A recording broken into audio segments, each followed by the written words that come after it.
Hello everybody and welcome back to the OsO Valley. Welcome back to the train room. Okay, what's new? Well, it's been a long time since I've given you an update. So first new update is we have a computer. Yes, it's an iMac. It's a very old iMac. It's at least 10 years old. It's probably one of the first ones released. There you go. I'll just show you it's got the DVD drive at the side, which is pretty cool. So it weighs about 4.5 tons, so I'll have to build some kind of special mount, and there's no Visa mounts on the back for it either. So I'll have to build some kind of special cradle or something for it. And I'll probably put it, you know, sort of either there in the center or the corner or something. And it'll be used in conjunction with the Digitrax Zephyr. And connect it through. I've got to get a PR4, that's something I forgot to get. But anyway, I'll get that at some point in the future. So that's pretty cool. Okay, new goodies, new toys. 3x BXPA1s. These are like the auto reversers, which are the Digitrax AR ones, but they're the more modern version.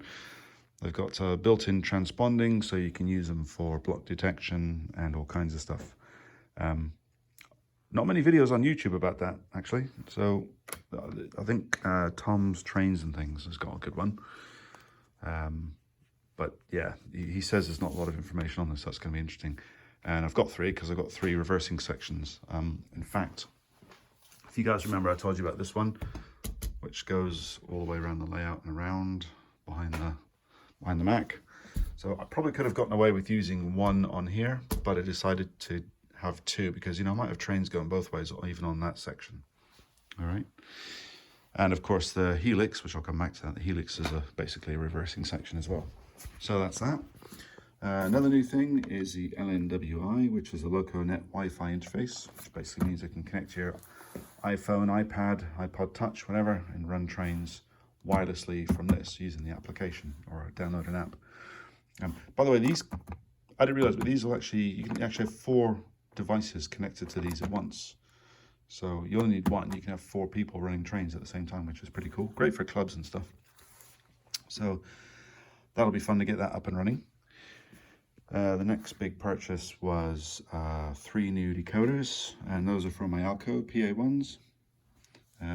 You've seen those run before in a previous video. I've never ever put decoders in them, so we've got new decoders.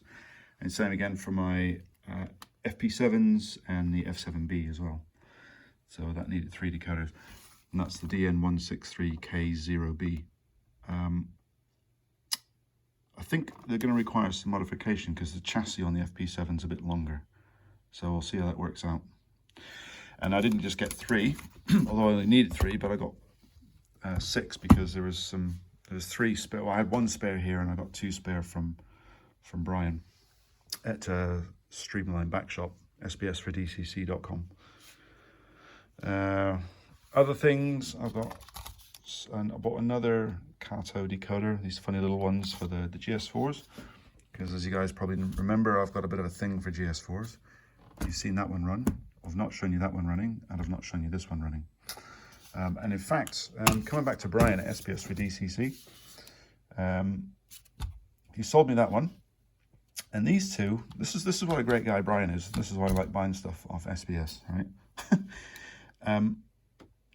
These 2 decoders I sent back to him. I bought them off of him originally, and I sent back to them because I couldn't get them to work on an old GS4, which I had in pieces. In fact, I'll show you.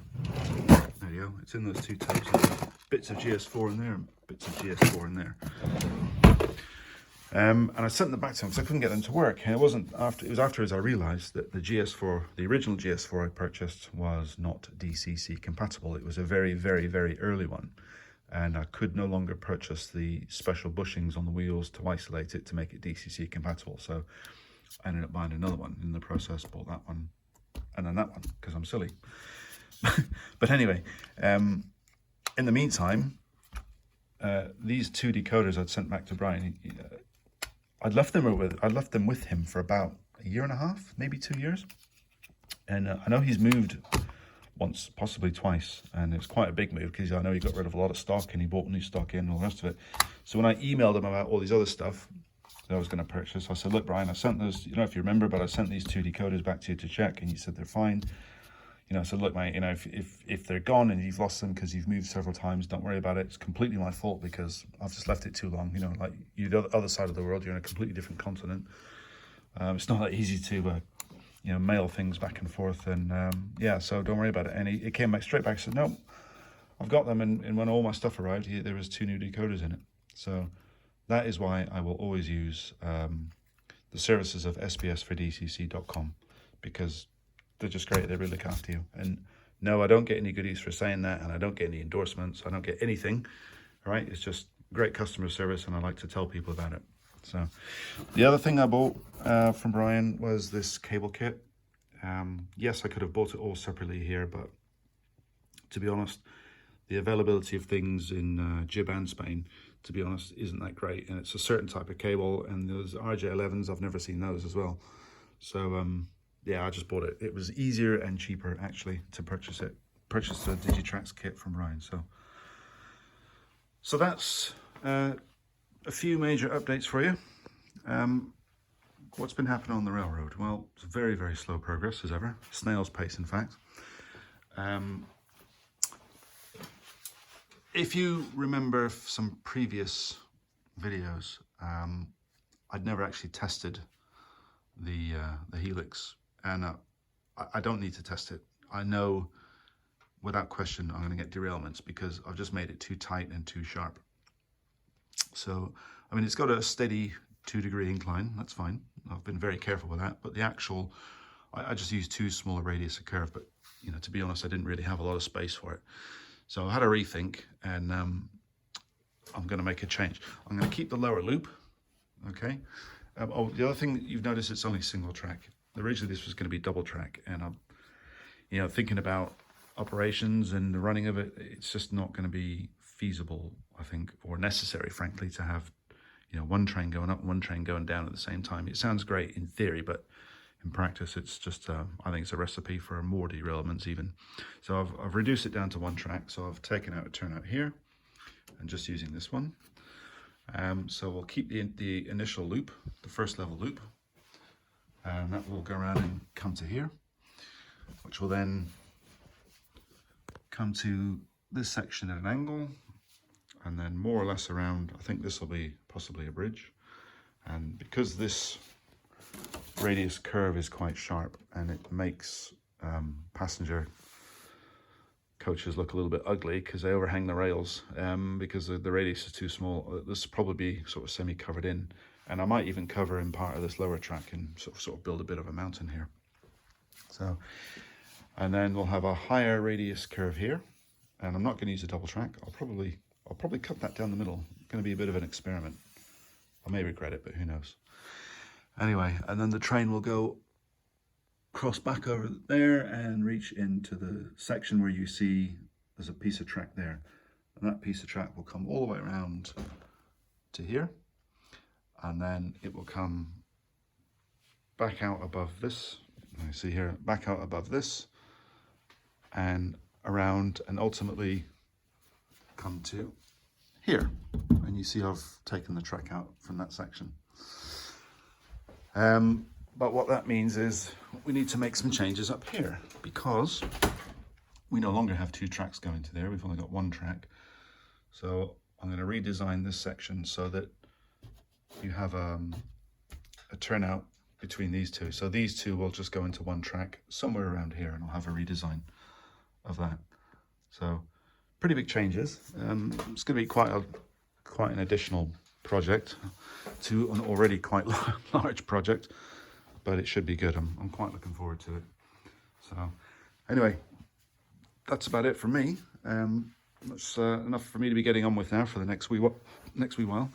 A lot of changes in my personal life, which I'm not going to go through, but it's all positive stuff. I'm not going to sea anymore. I'm going to stay home. So now looking for work locally here in Gibraltar. That's fine. So if anybody watching this from Gibraltar and you need an electronics guy or a AVIT person, I'm your man. Anyway, yeah, but we'll hopefully have more updates, more things happening, more progress. And the other thing I'm thinking of doing, and feel free to comment on this, is I'm thinking of starting some kind of model railway club in Gibraltar or the surrounding area. Bumped into one or two people that kind of think that would be a good idea, and I think they would be interested in joining.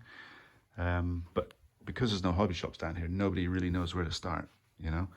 And I don't want to make it all really clubby and have bylaws and all that, but I wouldn't mind starting a club, just a kind of or something where people get together, or we all get together once a month or twice a month and, you know, mess around with trains. I mean, you know, we can even use this layout as a starting point. I think that might be a positive thing, because, you know, there's no shops down here. People don't even know, half the people don't even know this stuff exists, you know. So it might be a good way to make it a little bit more sociable.